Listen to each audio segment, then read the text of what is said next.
tuned in to The Andrew Lawton Show.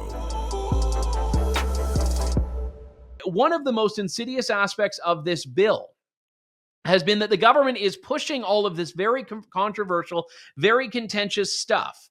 And they're doing this while also claiming that this bill is really about protecting children. They're doing some tremendous gaslighting here. They're saying that this is all just to protect children from online exploitation. And yes, there are sections of the bill that does that.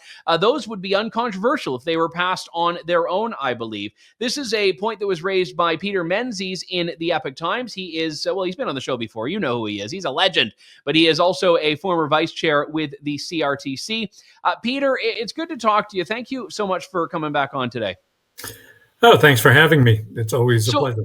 Do you think the government is trying to just do this all in one fell swoop because they think that these things belong together? Or do you think that the child exploitation stuff is really the political cover for the online censorship provisions? I have no insight into their thinking.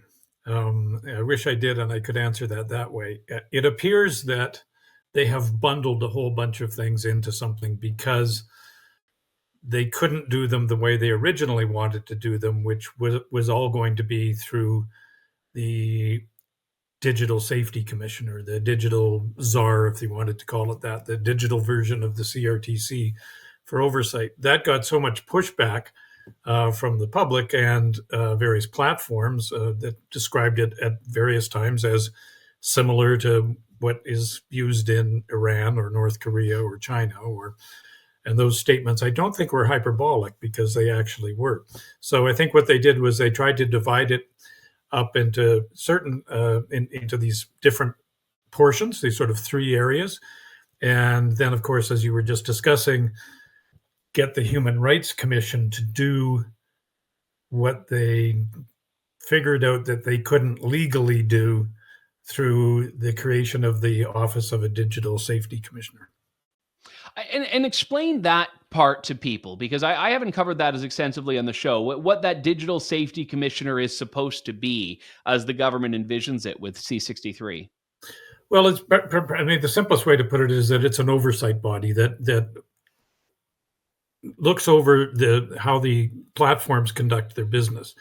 Now, having co-authored a paper that called for something not dissimilar from that, and it imposes a duty of care. It, in fact, imposes 3 duties of care, but we don't need to get into those specifically, on the platforms to make sure that they perform responsibly, essentially, that everything, each of the harms that it points to are already things that are illegal for the most part, and they're designed to protect children from being exploited, from people being embarrassed, from people being victims of extortion, through other things like recruitment for terrorism, child pornography, child sexual exploitation, a number of things that are already illegal. And that for the most part, in fact, entirely, as far as I know, the platforms have been working for years to make sure don't get posted on their websites at all. So it's kind of double coverage. I don't mind the duty of care thing at all because, after all, these are very powerful, almost monopolistic platforms, and somebody's got to have some oversight somewhere, making sure that they aren't being run by Bond villains. That Mark Zuckerberg is, and this is where I was disappointed. I thought there should have been a duty of care to ensure free speech in an unbiased fashion. Right? Some people suspect Mark Zuckerberg of being a closet leftist who's suppressing right-wing views. Currently, the same view was held, or previously the same view was held over Twitter. Now the left seems to think that Elon Musk has let extremists of all kinds run amok on X/Twitter. There needs to be somebody overlooking that to make sure, like I said, essentially Bond villains is the best description of it, that people are behaving responsibly and using and not abusing their power. But and I know other areas are a real problem. Yeah, and it gets away from C63 somewhat, but I don't think hugely. We've already seen through C18, which was the Online News Act, how Facebook chooses to respond to what it believes as excessive regulation from the government. In this case, the government was saying that they would have to compensate news companies in Canada, and Facebook decides, all right, we'll just ban news in Canada. Now, I don't know if Meta, the parent company of Facebook, would, in response to C63, say this isn't worth it and just pull the plug and say Canadians can't use Facebook at all. That does seem extreme, but it's possible that they may just say, like, we just don't want to even deal with this.